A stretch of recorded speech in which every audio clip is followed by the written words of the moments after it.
Bueno, buenas tardes. Bienvenidos compañeras y compañeros.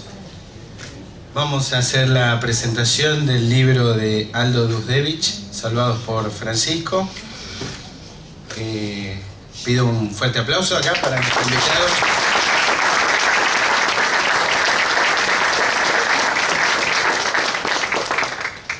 El libro es muy interesante.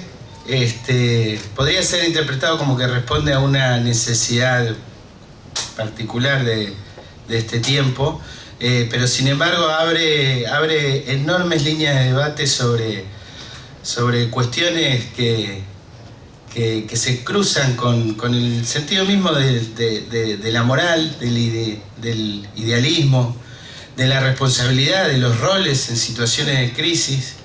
Y tiene el mérito de que lo hace con los testimonios de vida que son indiscutibles, digamos. Y también aporta algunas cosas interesantes que en la breve reseña que les publicitamos a ustedes no mencionamos, que es también las distintas líneas de discusión sobre los pobres, el tercer mundo, sobre los que abrevan distintas líneas de la Iglesia Católica en aquellos tiempos donde transcurrieron estos hechos. Así que es un libro para que todos pensemos también nuestro papel, y a veces como guía, como está bueno que sea, como guía en situaciones críticas, a veces donde no está la cuestión de la vida, pero sí está la cuestión de los derechos. Y entonces uno como dirigente también tiene que pensar a veces en la responsabilidad de los demás, dejando de lado las cuestiones del ego, ¿no? o de los preconceptos. Lo van a ver que es muy interesante. Así que bienvenido, compañero. Gracias por venir y gracias a ustedes por estar acompañando.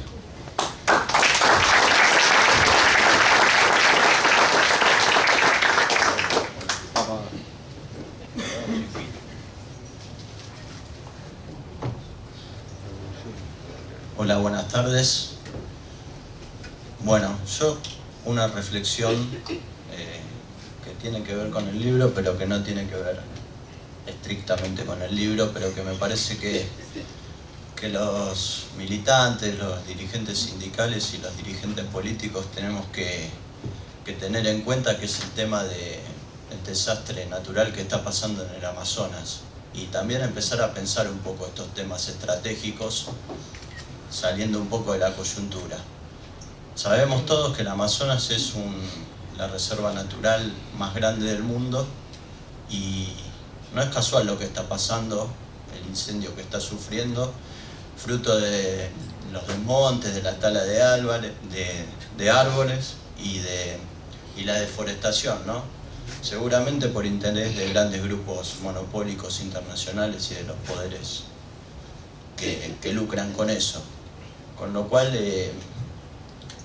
tenemos que empezar a pensar un poco como dirigentes en función del largo plazo y en función no solamente de las cuestiones que tienen que ver con nuestra labor diaria, sino con las generaciones que vienen, con lo que le vamos a dejar a nuestros hijos, con lo que le vamos a dejar a nuestros nietos. Y tenemos en la historia y en el presente las ideas para saber qué tenemos que hacer. Tomamos el mensaje de Perón de 1972 a los pueblos y gobiernos del mundo, el mensaje ambiental, donde claramente hace 50 años ya dice que lo que está pasando iba a pasar. O tomamos la encíclica de Francisco, Laudato Si, que claramente dice de unir el clamor de la tierra, de la madre tierra, con el clamor de los pobres, y empezar a pensar la realidad de la humanidad con la realidad de nuestro entorno natural en una ecología integral. No quería dejarlo pasar porque sé que tiene que ver, aunque tangencialmente lo toque, pero bueno, me parece que debemos empezar a pensar todos estos temas porque también hacen a nuestro rol como dirigentes. Nada más, gracias Pablo, por permitirnos presentar este libro, secretario general de Capital y próximo secretario nacional del gremio. Y bueno, muchas gracias a todos por venir.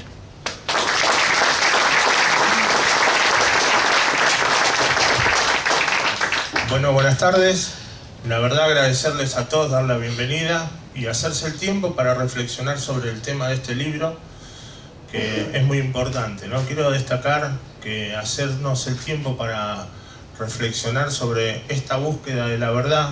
Este libro habla de la búsqueda de una verdad, ¿no? Porque muchos se han tomado las atribuciones de escribir sobre lo que dice acá, que Francisco hacía todo lo contrario, ¿no? Me parece que esto documentado y hecho sobre un trabajo serio es importante. Es importante porque Francisco es uno de los líderes que tiene la humanidad. Hoy creo que es uno de los líderes más claros que tiene la humanidad, y la humanidad está sufriendo una crisis de valores y es uno de los pocos que está tratando de volver a reconstruir los valores que tenemos que tener los seres humanos para vivir en una comunidad global. Por eso es muy importante entonces tomarnos este tiempo para nosotros. Creo que tiene su profundidad. Quiero destacar y agradecerle a Aldo Carreras, un compañero que está acá, que tiene mucho que ver con lo que somos nosotros como dirigentes, como militantes. Y por supuesto, Aldo, también agradecerte a vos por venir hasta acá a darnos la presentación de este libro, que para todos nosotros es muy importante. Así que bueno, esperemos que sea del agrado y lo valoremos como tal. Así que bueno, muchas gracias y bueno, te pasamos la palabra a vos.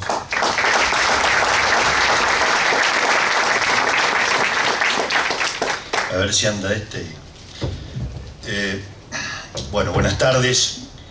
Y en primer lugar agradecer a los compañeros del gremio, a Roberto, a Pablo, a Federico, a mis coequiper Aldo Carrera y Javier Mourinho, que son los que permanentemente están acompañándome y organizando todo este tipo de eventos, que ya debemos ir por el número 20 o 22.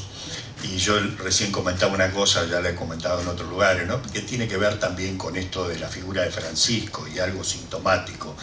Digo, ya más o menos hicimos 20 presentaciones de estas en la Argentina, y de las cuales 16 o 17 han sido en las casas de los trabajadores.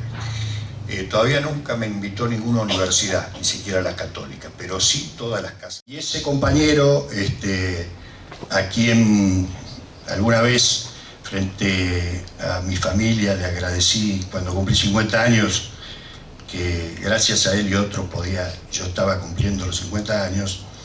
Ese compañero se llamaba José Pepe Ledesma, y el chico de los caramelos era Federico Ledesma, que está aquí a mi lado.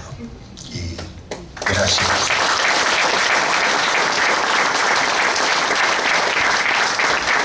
Probablemente ustedes esto no lo sabían.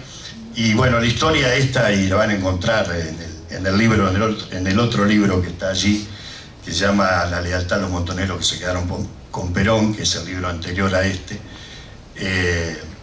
Y allí está el testimonio de Pepe, que falleció ya hace unos años en México.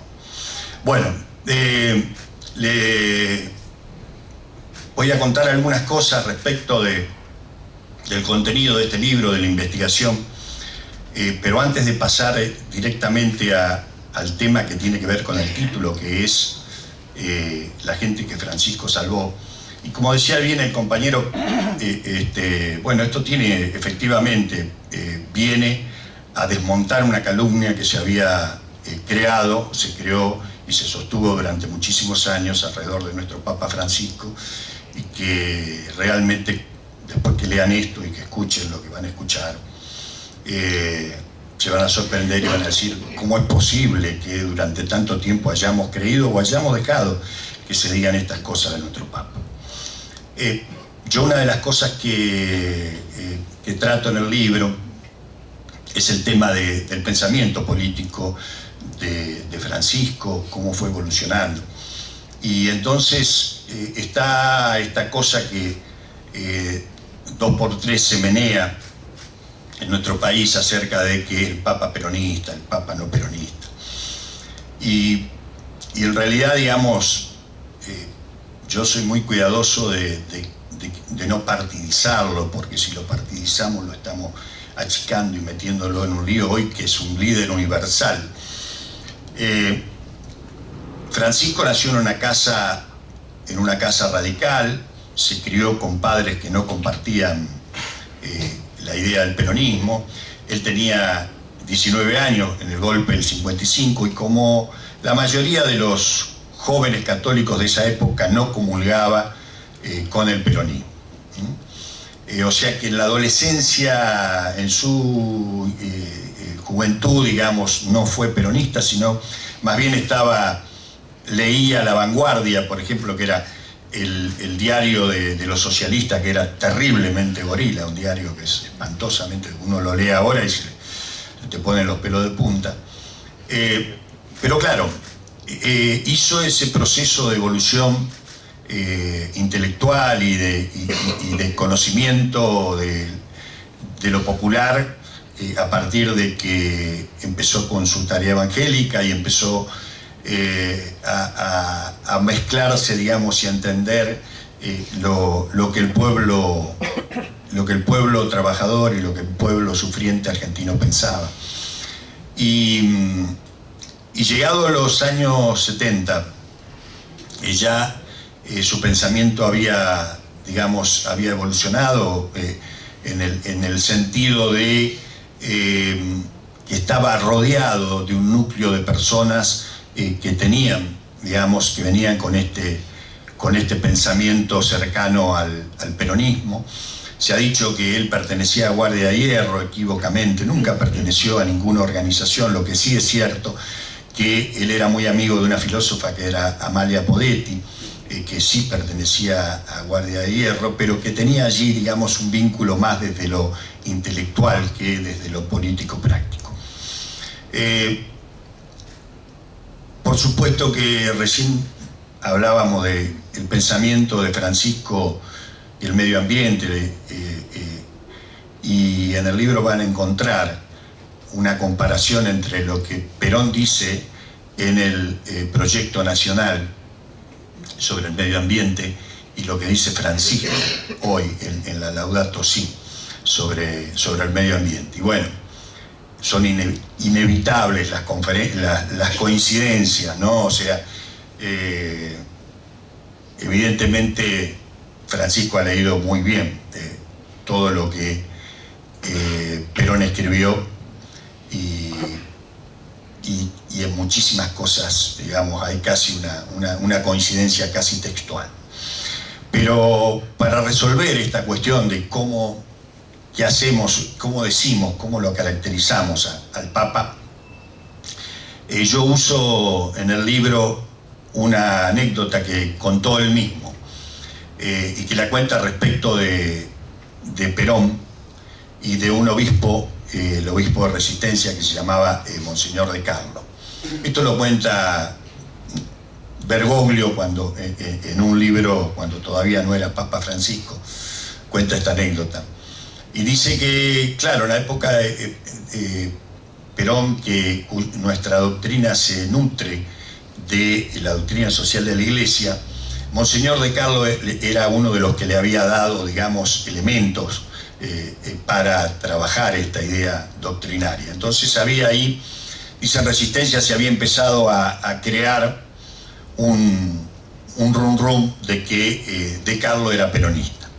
Entonces Perón fue un día al Chaco, se paró en un acto y dijo: acá yo quiero aclarar un equívoco.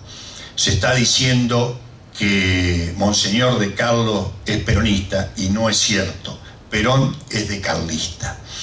Y yo digo que hoy, si Perón viviera, con un guiño nos estaría diciendo, se está diciendo que Francisco es peronista y no es cierto. Nosotros somos francisquistas. Esta es la mejor definición que nosotros podemos tener ante esta discusión que hay acerca de si el Papa es peronista o el Papa no es peronista. Nosotros, los peronistas, naturalmente somos francisquistas porque nos identificamos con esa doctrina y con ese pensamiento.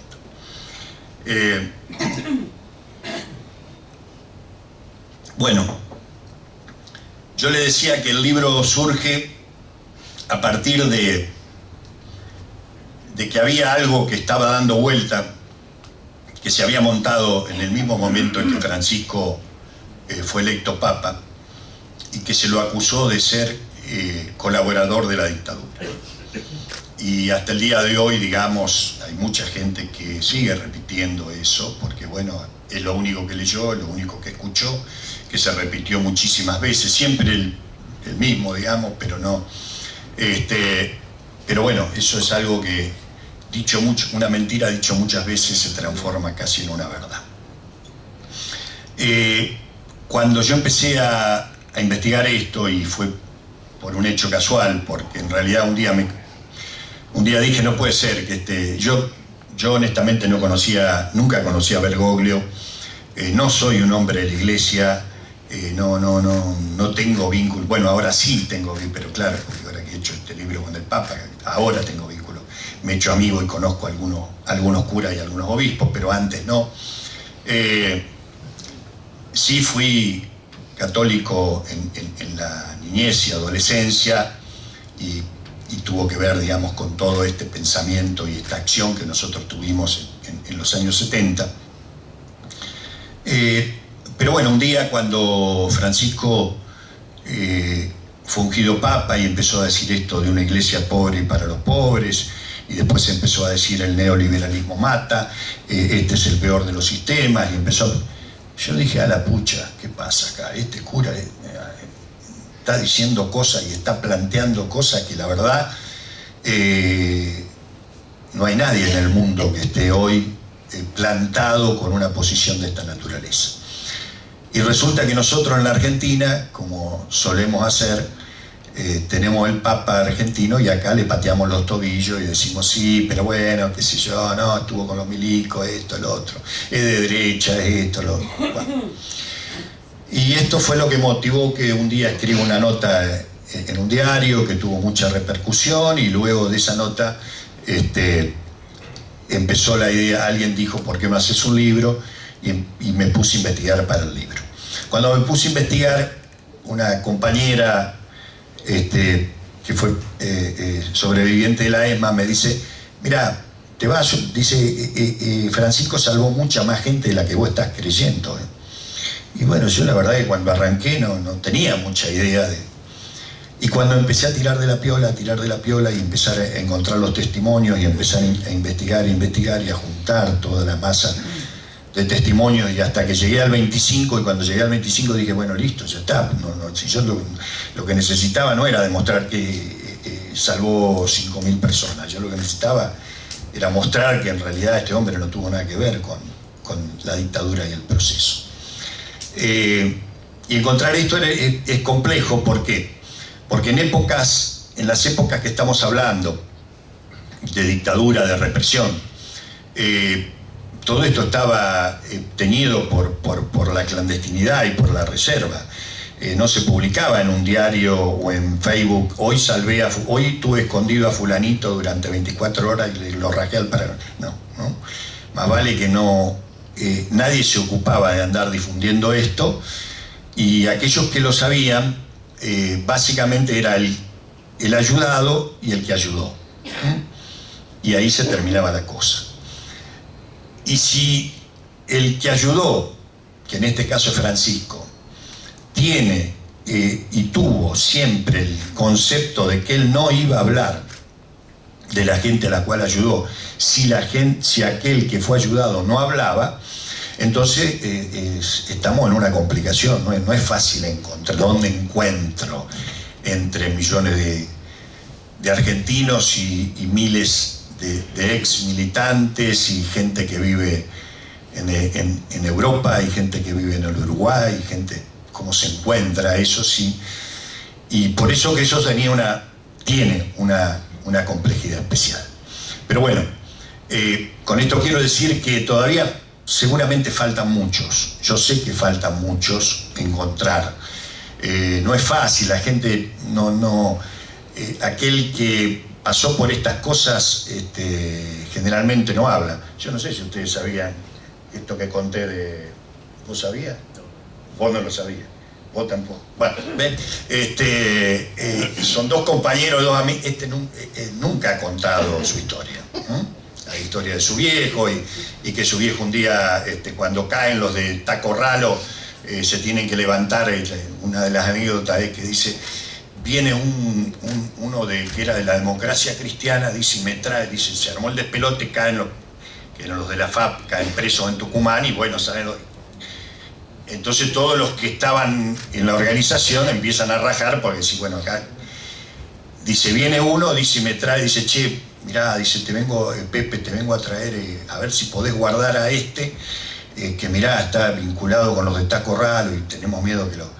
Dice, claro, y nos miramos los dos y claro, sí, déjalo, pero era un compañero, él lo conocía, más vale era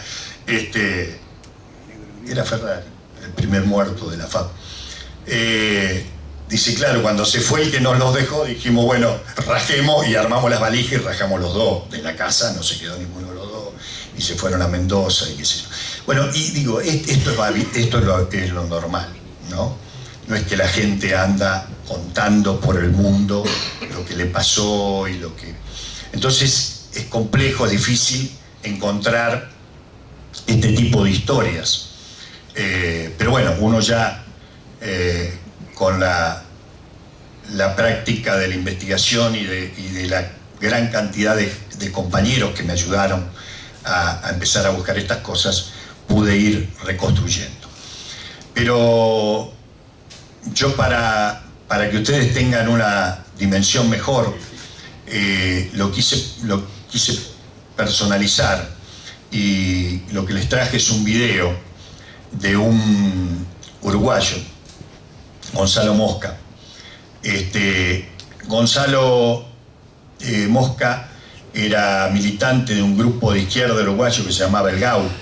Ellos no estaban en la lucha armada, pero en un momento que cae un dirigente montonero en Montevideo, en la libreta de elecciones le encuentran contactos de gente del GAU y entonces inmediatamente empiezan a relacionar que ese grupo del GAU puede ser el apoyo de la organización Montoneros en Montevideo y empiezan a detenerlos, a secuestrarlos a todos. Se entera que lo van a ir a detener y no tiene mejor idea que venirse, tomarse un avión y cruzarse el charco y venirse a Buenos Aires. Pero claro, los que lo habían puesto en la mira eran los de la ESMA, a los que lo estaban buscando.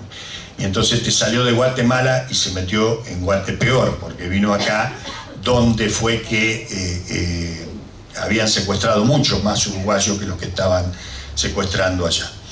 Y bueno, esta es su historia, y ahí empieza su historia de cómo Francisco actuó en esa oportunidad. Poné a Gonzalo el video.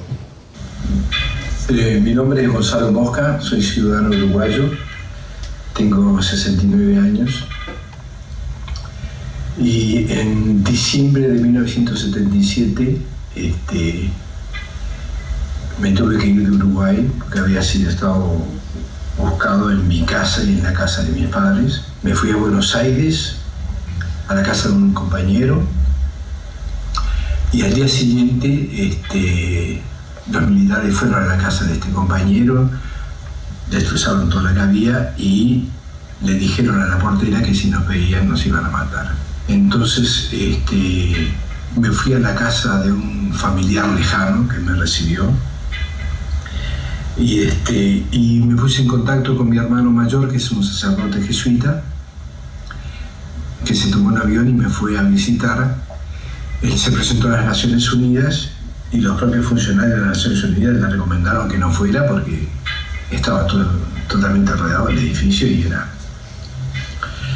era como ir a entregarse. Pero él había sido alumno de Jorge Bergoglio en teología y entonces fue a entrevistarse con él y le planteó la situación. Y Jorge entonces en ese caso le dijo, tráemelo hoy de noche que vamos a ver qué podemos hacer. Esa noche fui a la Universidad Católica y mi hermano me lo presentó como Jorge, un compañero más, y él me dijo que subiera al auto, que me escondiera un poco atrás para no ser visto, y que íbamos a ir a un lugar que no me decía cuál era para protegerme a mí mismo de la situación. Ahí fue que yo pensé esa frase que se hizo un poco popular, de que yo me preguntaba si cubita sabía exactamente el riesgo que estaba tomando. Esa noche hicimos ese trayecto en medio de una cantidad de cordones policiales que detenían autos, y llegamos a San Miguel. Ahí me dijo que me sacara el anillo porque iba a figurar como que yo estaba haciendo un retiro espiritual de los que hacen alguien que va a entrar al sacerdocio. Es un retiro largo que le diera el tiempo para ver cómo podía organizar la salida mía. Esa misma noche me visitó el cuarto, me llevó unas novelas para que me entretuviera, vi una radio portátil, y también charlamos muchísimo, ¿no? Él estaba muy apesadumbrado por lo que estaba sucediendo en ese momento en Argentina, y yo era también testimonio de lo que estaba sucediendo en Uruguay y de la connivencia que existía entre ambas dictaduras. Me llama un día para charlar con él al escritorio de él. Estaba él y mi hermano, y me había conseguido dos pasajes para ir a Iguazú. Desde Iguazú tratar de pasar a Brasil. Nos acompañó en todo momento, fui con nosotros al aeropuerto y llegó hasta la última ventanilla para darnos su apoyo y ver que no me pasara nada. Fuimos caminando hasta hacia un embarcadero en el cual a última hora, que sabíamos que era la hora de los bagalleros, de los contrabandistas, los controles policiales eran mucho más laxos. Efectivamente, a última hora pasamos con mi hermano para el otro lado, para el lado de Brasil, y nos tomamos un ómnibus para Río de Janeiro, donde fuimos también a parar a la casa de unos jesuitas, y al tiempo yo ahí conseguí el estatus de refugiado de las Naciones Unidas. Pasaron 2 años, y un día mi hermano se aparece gritándome: ¿viste quién ha sido nombrado Papa? Jorge Bergoglio. Inmediatamente empezaron a circular rumores como que podía haber sido colaborador de la dictadura, algo por el estilo, y entonces salí a dar testimonio de lo que había sido mi caso, de cómo él me había salvado probablemente de un secuestro o de la muerte, porque en ese momento a los uruguayos que encontraban en Argentina, gran parte de los desaparecidos fueron ahí. Entonces quise dar testimonio, como lo estoy dando ahora, de lo que hizo él por mí, a riesgo, que siempre digo, a riesgo personal e institucional. Muchas gracias.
Bueno, me faltó aclarar antes de que vean el video de que como había otros testimonios, en realidad, y es muy largo poner todos en una charla como esta,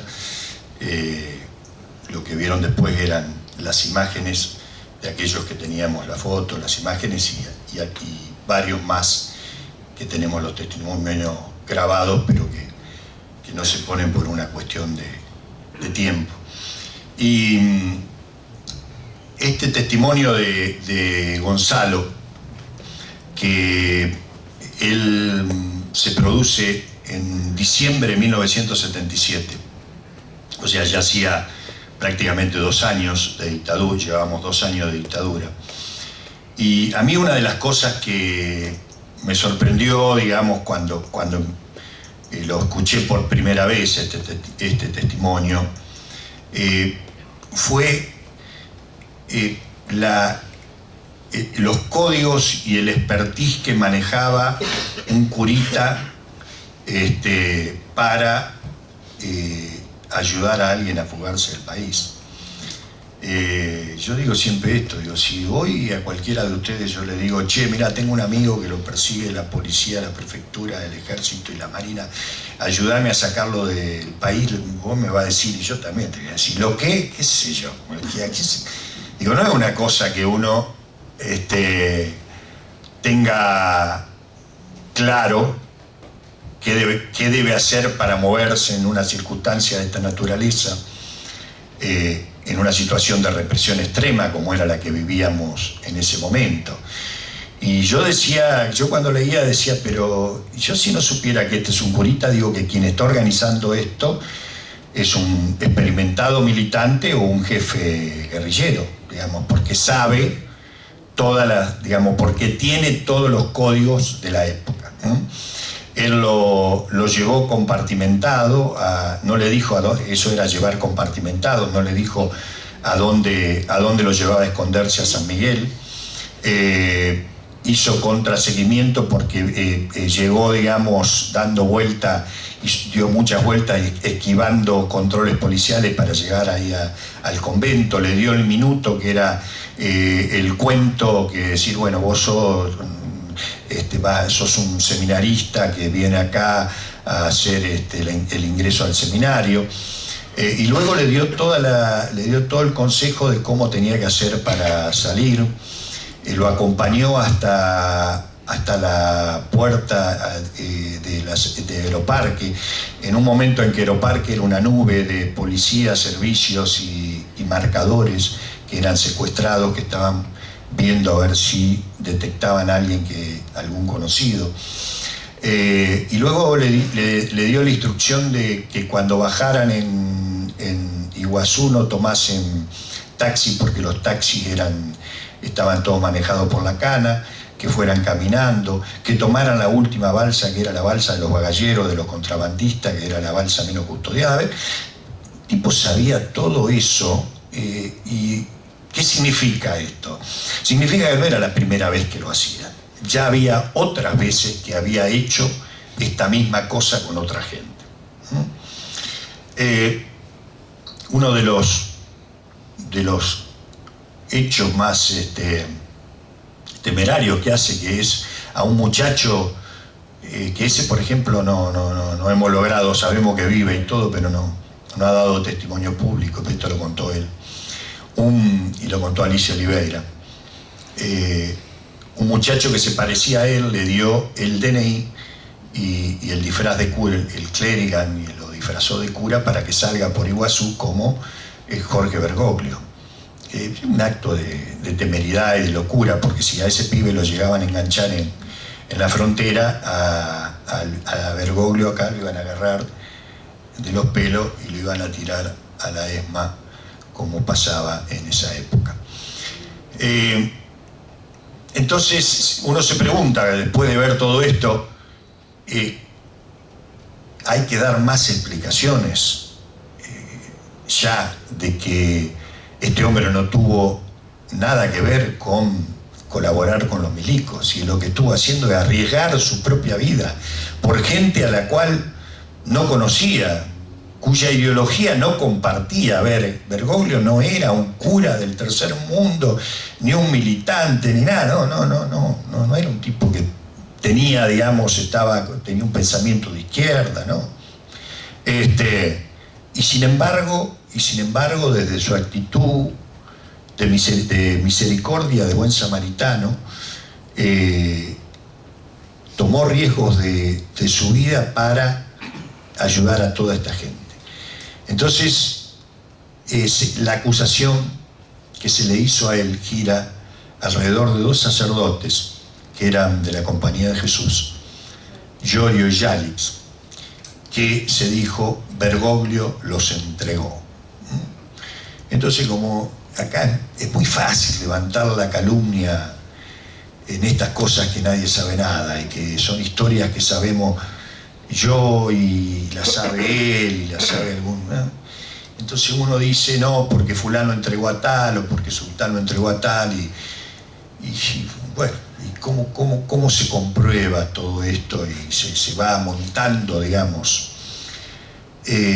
Pero la primera cuestión es una cuestión de lógica. Si este hombre hizo todo lo que hizo por gente que no conocía, ¿por qué iba a hacer exactamente lo contrario? Que era entregar a dos jesuitas, que eran sus amigos. Giorgio había sido su profesor, Jalics había sido su director intelectual, espiritual. Eran dos personas de su conocimiento, de su amistad,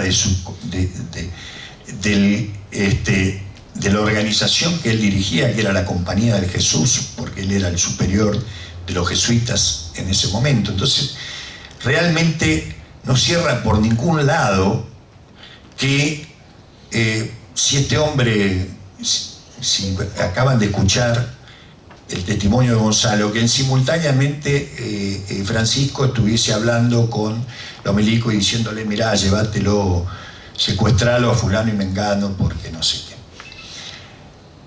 Entonces, yo investigué, digamos, cuál es la razón por la cual cayeron los dos jesuitas. Y en esto me voy a tener que extender un poco para explicarles el contexto de la época, porque si uno no entiende el contexto y la hermenéutica de la época, difícilmente entienda las cosas que pasaron y por qué pasaron.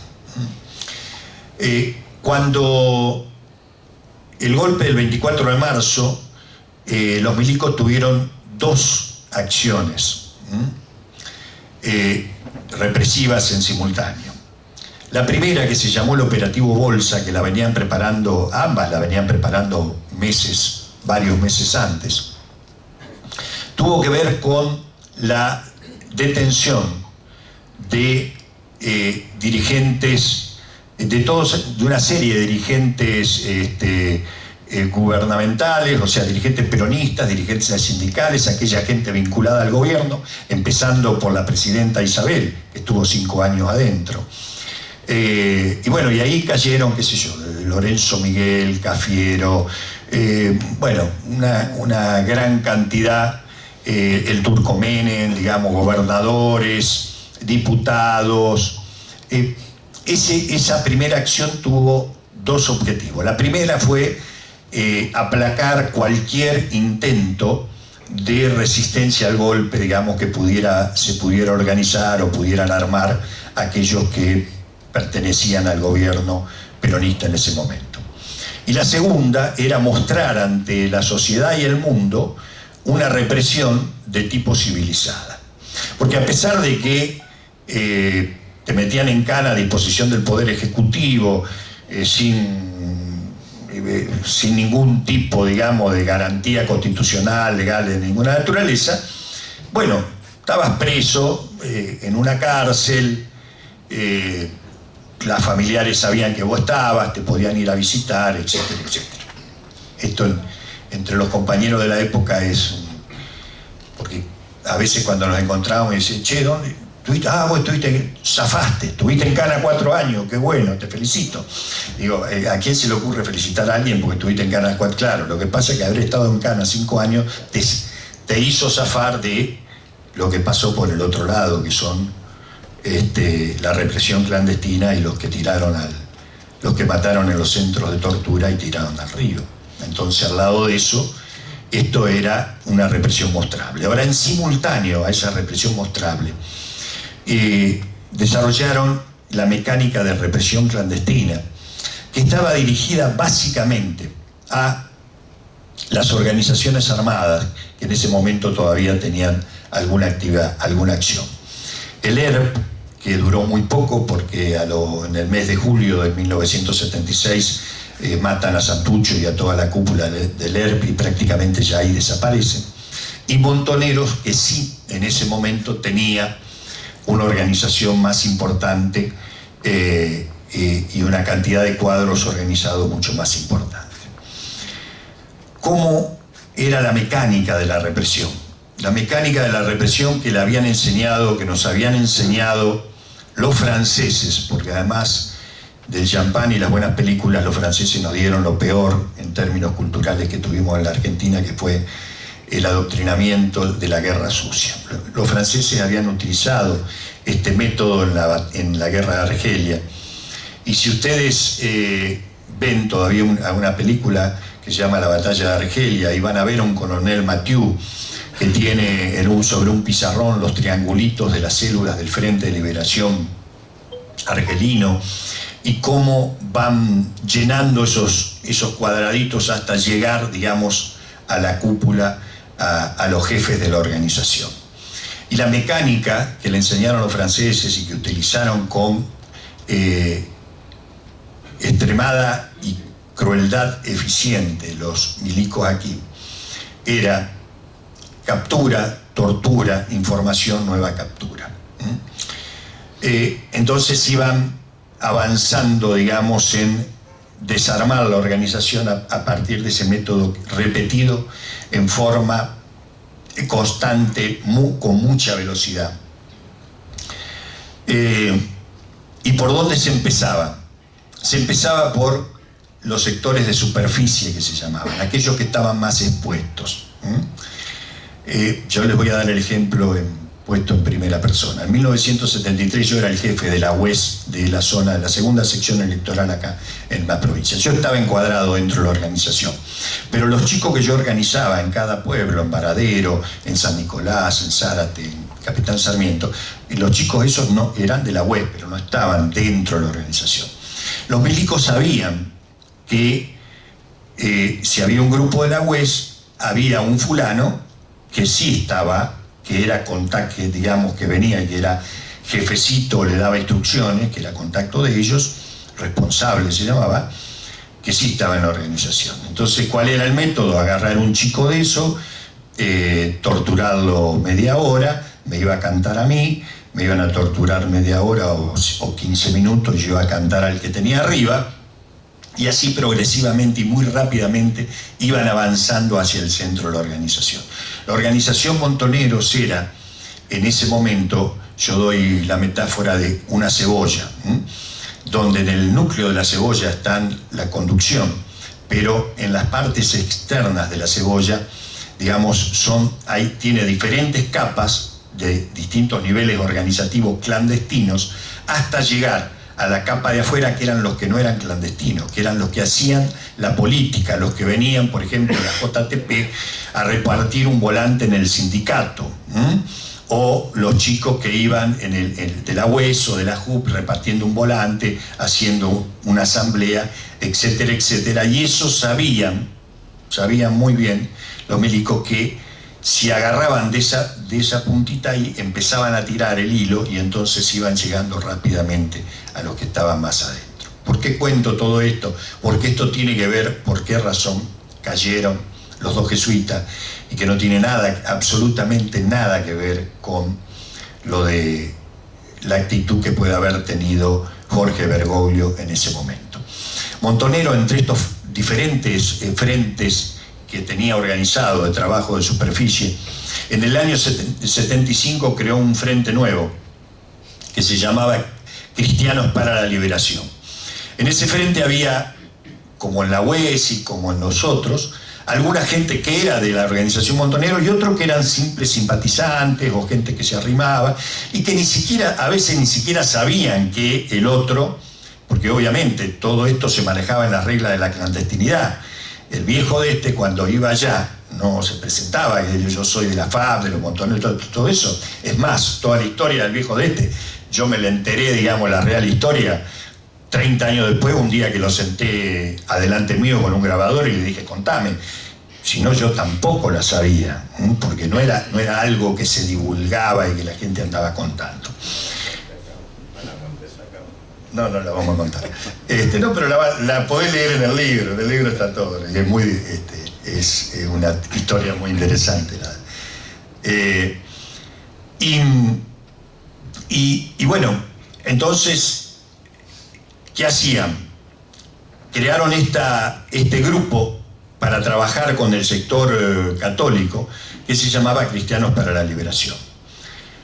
Siempre atrás de ese grupo había algún responsable que sí pertenecía a la organizacional.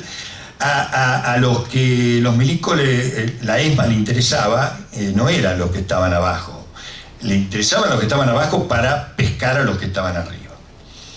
Entonces, si uno ve las desapariciones, uno estudia las desapariciones, en los primeros meses del 1976 lo que vamos a encontrar que, por ejemplo, son chicos de la UES, chicos de la JUP, digamos, se carga el fuerte, el grueso de los desaparecidos de los primeros meses son los cuadros de superficie. Después empiezan a aparecer los cuadros combatientes, porque el clandestino no era fácil agarrarlo. El clandestino vivía con otro nombre, en otra casa, digamos, no estaba a la vista, pero sí estaba a la vista aquel que hacía una reunión, que repartía un volante, etcétera, etcétera. Entre ellos, este grupo que se llamaba Cristianos para la Liberación. El mismo Horacio Berbisky, en su libro La mano izquierda de Dios, dice que la creación de este grupo por la organización Montoneros, para lo único que sirvió fue para que en los primeros 6 meses de la represión los maten a todos. Eso dice Berbisky. Y agrega Berbisky el listado de varios de los que estaban dentro de Cristianos para la Liberación. Y entre los mencionados allí están Giorgio y Yalix.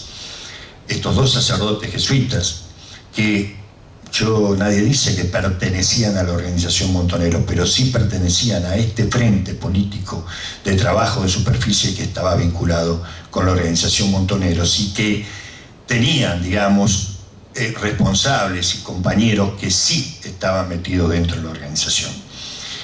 Y ellos cayeron, lamentablemente, en esa secuencia represiva en la que cayó mucha gente.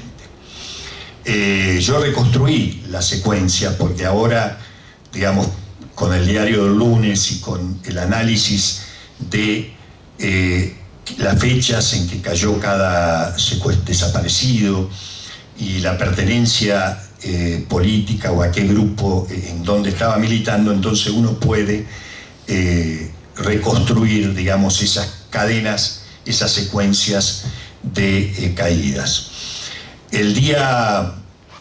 Los primeros días de abril cae 2 militantes, entre ellos el chico de Morresi, que iban a llevar la revista Evita Montonera, que era la revista de la organización, que estaban haciendo el reparto de la revista, y uno de los lugares donde lo iban a llevar era la capilla del Proyecto Belén, que es donde estaba Giorgio Yalix trabajando con un grupo de catequistas.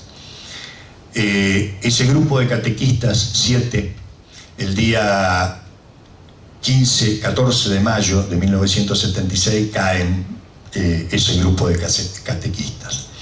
Entre esos catequistas cae una monja,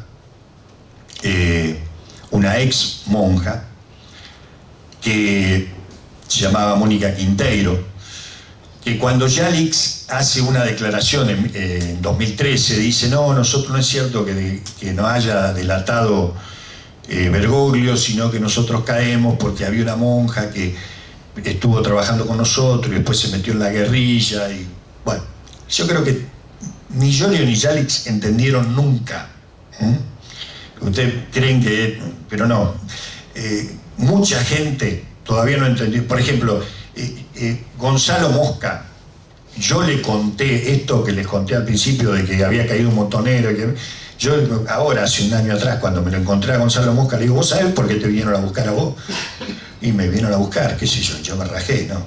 Digo, vos te vinieron a buscar porque pasó esto y esto. Todavía no sabía.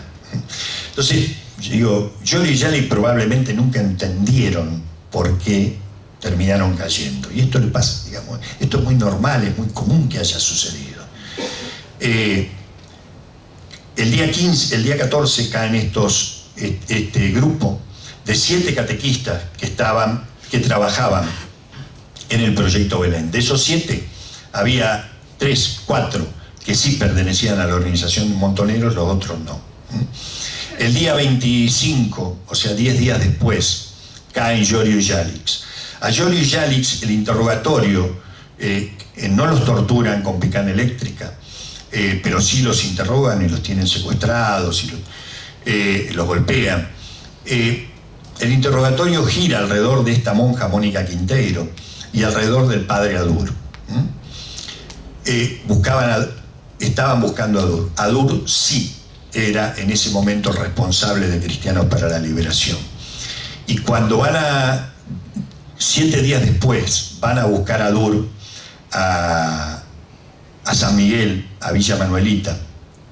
En San Miguel no lo encuentran en la casa y secuestran a 2 chicos, 2 seminaristas que vivían con él y que no tenían nada que ver con esto, Rodríguez y Prieto, y que son chupados porque lo fueron a buscar a Adur y Adur no lo encontraron. Y Adur, que logró fugarse ese día porque los vecinos le avisaron de que los milicos habían entrado a la casa, con la protección de Monseñor Pío Lagui, salió por Ezeiza y pudo abandonar el país.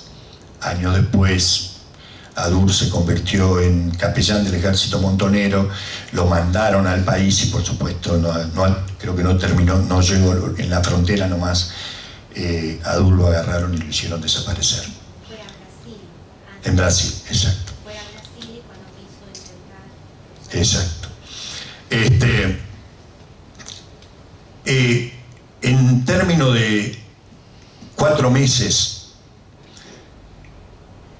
yo tengo contabilizado 40 caídos, desaparecidos, secuestrados de Cristianos para la Liberación.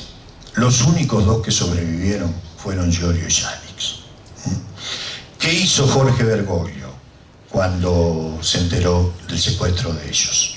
Hizo lo que hacían todos los padres, madres, familiares de un desaparecido, que eran ir a peticionar a ver con qué milico podían hablar para pedirle qué estaba pasando con sus hijos, dónde estaban, que lo liberen, etcétera, etcétera. Jorge Bergoglio tiene 2 reuniones. Va a verlo una primera vez a Videla se hace pelotudo, como hacían siempre, dice, tomo nota, no sé, qué sé yo. Y la segunda vez comete una temeridad porque se entera que Videla va a ir a misa en Campo de Mayo y hace enfermar al cura, que le dice al cura que se enferme, y va él a dar la misa y a la salida de la misa lo apestilla a Videla de nuevo, que me liberen a los dos jesuitas. Se va a verlo a Macera. La primera vez Macera lo recibe y le dice, sí, yo voy, bueno, qué sé yo. Y la segunda vez va a verlo a Macera y ya termina mal la charla, le dice, yo sé que lo tienen ustedes, que los tiene la Marina, y yo quiero que ustedes lo liberen, y se va pegando un portazo. Y bueno, y después hace lo que humanamente hacían todos en ese momento. Nadie iba a hacer una manifestación no había una manifestación como la de hoy de 200.000 personas pidiendo por un desaparecido. En abril de 1977, cuando ya en el país había más 4.500 desaparecidos, las madres que se juntaron en Plaza de Mayo eran 14.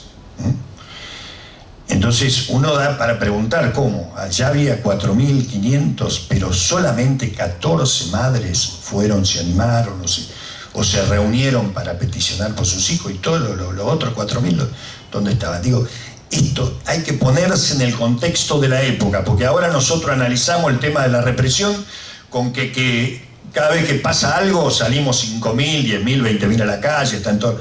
Pero hay que ponerse en el contexto de la época. El contexto de la época era ese, se hacía eso.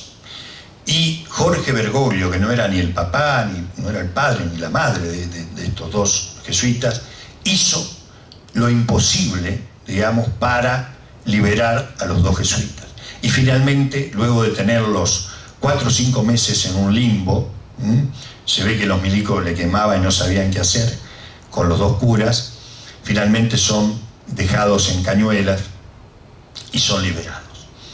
Y allí Bergoglio lo saca del país, uno lo manda a Roma, el otro lo manda a Alemania.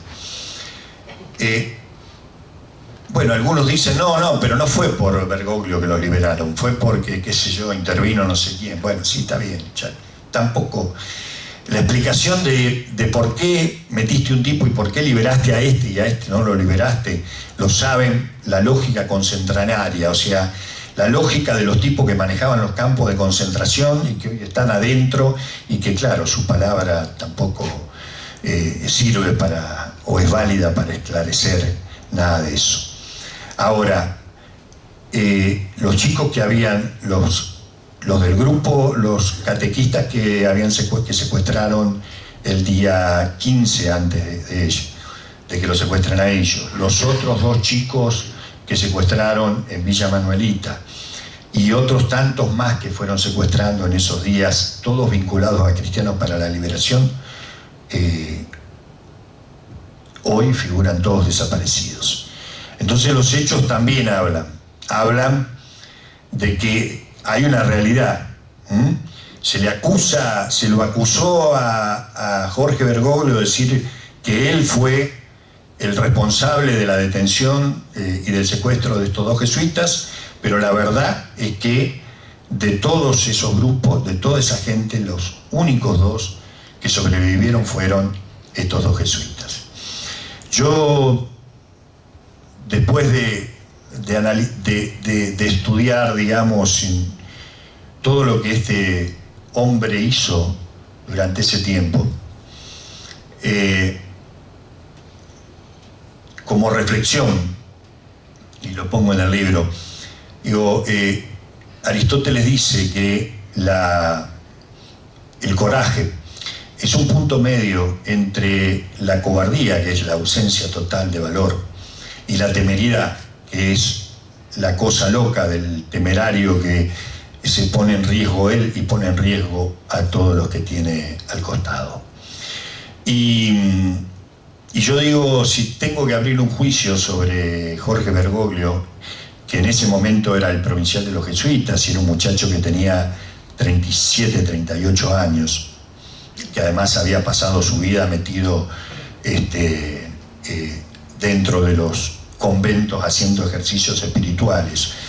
Yo el juicio que abriría es que este fue más temerario que valeroso, porque en realidad creo que se expuso demasiado, hizo demasiadas locuras, poniéndose en riesgo su vida y poniendo en riesgo a todos los que tenía alrededor. Esta es la verdad de la historia de Jorge Bergoglio.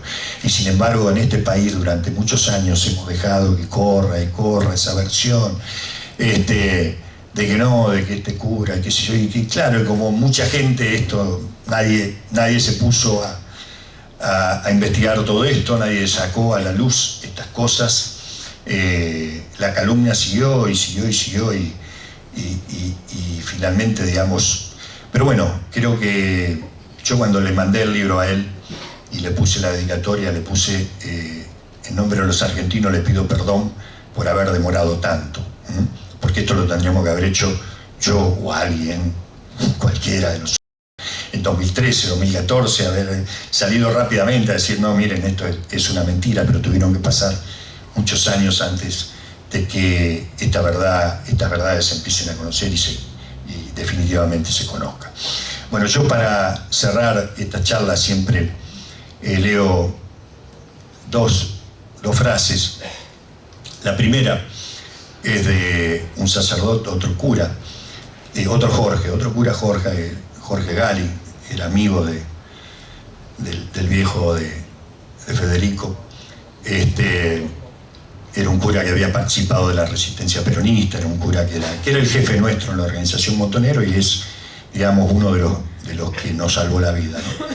A mí y a tantos más, y entre ellos, por ejemplo, en esta historia, lo van a leer en el libro, hubo dos de estos muchachos que participaron, digamos, de esta corriente que se llamó la lealtad peronista y que luego tuvieron gran protagonismo en la historia, que fueron Néstor y Cristina. Néstor y Cristina están vivos también gracias a la inteligencia y la visión de algunos muchachos como el viejo de Federico y el cura Gali.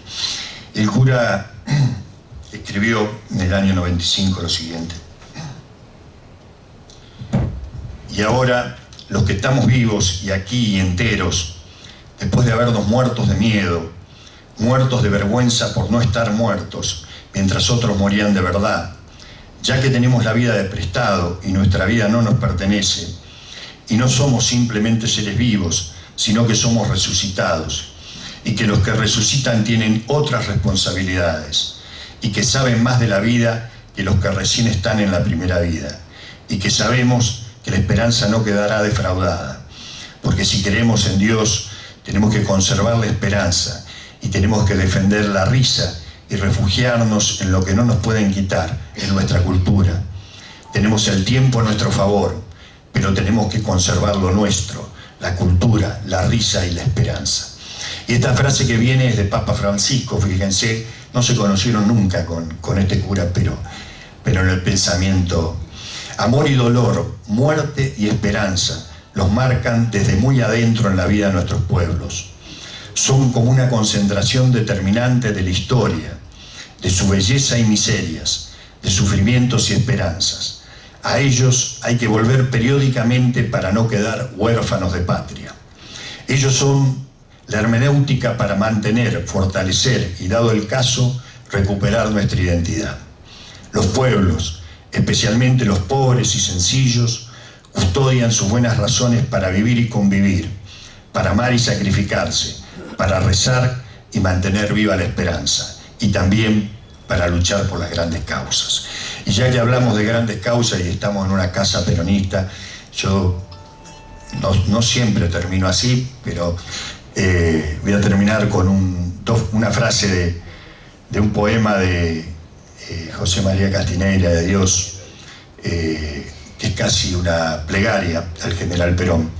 Y luego cuando yo termine, vamos a proyectar la carta que Francisco me envió el 24 de marzo cuando estábamos haciendo la presentación de este libro en la CGT, y que en realidad él me la envió para que yo la lea en la CGT, pero era a las 10 de la mañana la charla. Yo abrí el mail a las 11 de la noche ese día y además me sorprendí tanto y me quedé tan choqueado que tampoco me animaba a dar la publicidad, hasta que, consultando con mis amigos aquí presentes, me dijeron no, esto no es para vos, esto es para el pueblo argentino. Y bueno, después van a ver la proyección de la carta que envió Francisco sobre esto. Bueno, la frase de Castineira dice así, y bueno, tiene que ver con los días que estamos pasando, ¿no? Porque fuimos sus fieles, seremos tus custodios, unidos por la fuerza vital de tu memoria. Porque somos tu pueblo, seremos tu milicia, hasta que rompa el alba de la nueva victoria. Muchas gracias, compañeros.